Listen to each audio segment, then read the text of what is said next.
What is going on, sports card fiends? Hopefully you guys are having a wonderful day, and today we are here with, I guess, what might be a controversial video. I really don't think it's that controversial once we get into the nitty-gritty of all of it, but this is going to be a video covering how I think Ricardo Pepi is currently overrated in the market. I don't think that's anything wild to say, but some people will be upset. A lot of people get upset in the sports card hobby whenever you say something is overvalued, because naturally they think that you're trying to take away from it or just do something in that regard. But this is just the flow of sports cards and kind of how it works. You know, the hot hand just skyrockets in price and then typically retraces back down to what seems to be somewhat normal. So this video, as I said, covering Ricardo Pepi, we'll go ahead and get on into it. So what do we know? What is the history? What is the importance of Ricardo Pepi? So he's an 18-year-old player for Dallas FC, a really hot prospect for the MLS currently, and doing pretty well. If you look at his season over season, essentially last year was his first real season playing. He played in 17 matches, started 4 of them, and managed 450 minutes, which at 17 years old, not too bad. And then at 18 years old this year has gone ahead and started 18 matches for Dallas, along with grabbing himself 12 goals and 2 assists. So certainly making an impact out there on the field and making some waves in terms of Dallas's potential future, I guess.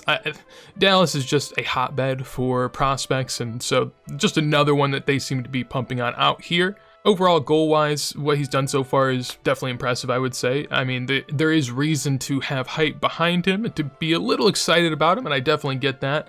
However, the main thing that sparked all of this was his performance against Honduras, where we won 4-1 off of the back of his header in the 75th minute, and a couple assists that he managed to get as well. Looked really good for us, and the main reason I think that a lot of people are overreacting is because we haven't had a solidified striker, and we certainly still don't, but whenever a striker starts to make his case for that spot, people get excited, and that makes sense. The current market value for Ricardo Pepi is a little under 3 mil. However, that was updated last time in July. As far as I'm aware, Dallas has a release clause of 10 or 15 mil, so a team would have to hit that if they just want to scoop up Pepi immediately. But yeah, I mean, nothing more than that, essentially. You know, you can't argue that it's more than 10, 15 mil. It's a lot like the Daryl DK situation. If he was really valued that highly, someone would have came in and snagged him up. So given that that hasn't happened, we'll see. Definitely prepping for a move, I would say. I've heard a lot of interest from Serie A clubs and German leagues as well. So definitely something to keep an eye out for. But as far as what he's done in his career, it's still very much yet to be determined.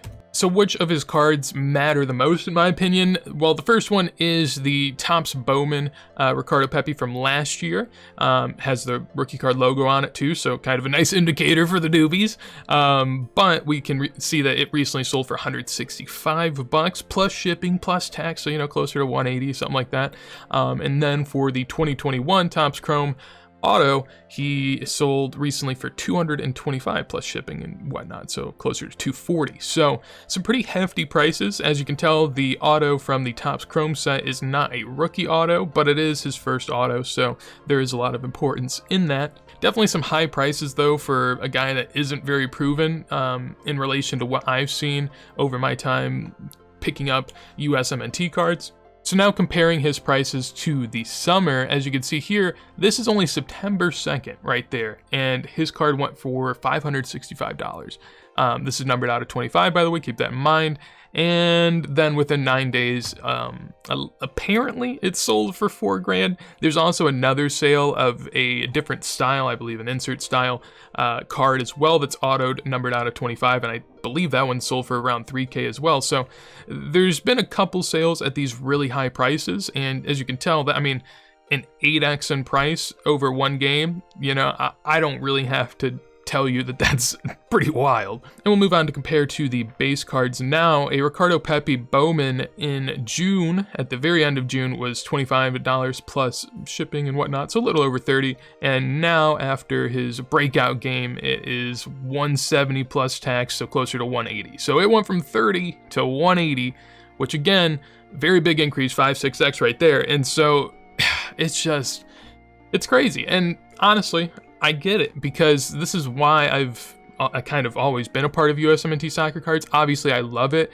and that's why I'm really into it. But at the same time, I understand there's a lot more potential here than there is in a lot of other segments of sports cards, which makes it even that much more appealing to me. And so whenever stuff like this pops off, like, it makes sense in the moment because there's just not enough of these cards, there's not enough attention on these guys, but will these prices sustain? And that's where I highly doubt it. And so we'll start to get into some of the player comparisons. If you wanted to maybe sell Ricardo Pepi and move somewhere else, what kind of cards could you get of other players for an even or cheaper price? So now comparing Ricardo Pepi to some other players, the first one I'll be comparing to is Gio Reyna.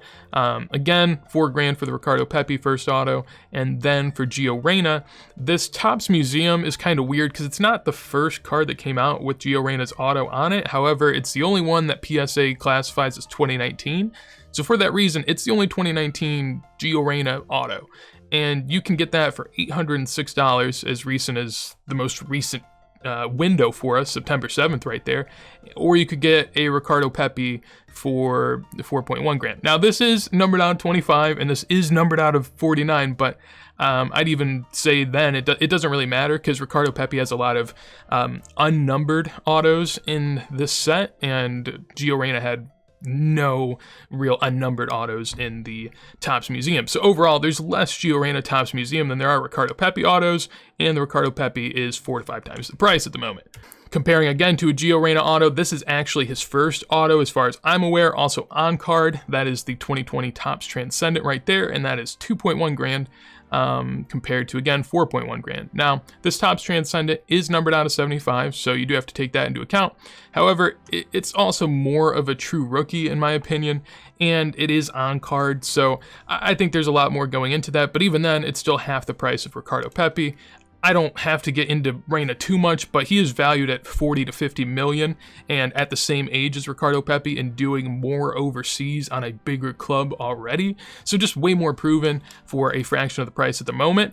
And moving on, comparing even, more proven players here. Christian Pulisic, 2016 Select, autoed, number out of 35. Now, to be fair, there are a good amount of Pulisic 2016 autos, but not an absurd amount by any means. And even here, as you can tell, the Christian Pulisic was sold in August, so maybe that's bumped up a little bit since then. I doubt it's gone up too much, so maybe at most this card's $2,000, which again is half of the Ricardo Pepi auto. And we'll keep the train going here with a Sergio Dest. I know he's looked a little rough for us in the last camp, but I mean, overall, Sergio Dest still a right back on Barcelona with the world at his disposal. So, I mean, $85 compared to 4.1 grand. Again, I will point out here, I mean, the Dest, there are a lot of autos for his rookie year. As you can tell, this Topps Museum's numbered out at 199. So a decent bit more. And sure, he plays as a wing back and not a striker, so he doesn't have the same upside in general. But he's also nailed down that position a lot more at the moment. So just kind of comparing across the board, there are more players that I could get into, but essentially Ricardo Pepi's recent sales would imply he's head and shoulders above almost the rest of the team, and I don't think that that's even close to being true. So it doesn't make a lot of sense to me at the moment. Overall, I just say that we don't know. There's no way to know what will play out with Ricardo Pepi's career. So simply put, you have to be smart about how you go about it. The old adage, of course, you gotta buy low, sell high, all those fun things that are very obvious, but at the same time, you can't be buying in on Ricardo Pepi now that he has become the striker. If you really wanted him, you should have done it beforehand, or you just wait and then come back in when maybe he's injured sometime, or maybe he's just fallen out of favor with the team, or maybe the fan base doesn't see him the same way. Whatever it is, there's going to be ups and downs throughout these guys' careers. They're not just going to go from being some MLS guy at 18 to then turning into Erling Haaland, where you'll never feel as if you can achieve those cards again. They'll be within reach if you really, really want them, so I wouldn't worry about it. But that is going to be it for this video. Hopefully you guys enjoyed. If you did, make sure to leave a like. Anything you'd like to tell me, would love to hear it down below in a comment. Your thoughts on Ricardo Pepi's prices and maybe other player prices as well. Who would you swap Ricardo Pepi cards for? Where would you move instead? Would love to hear it down below. And if you want to see more videos like this as soon as I go live, make sure to subscribe. But with that said, hopefully you guys have a wonderful day, and peace.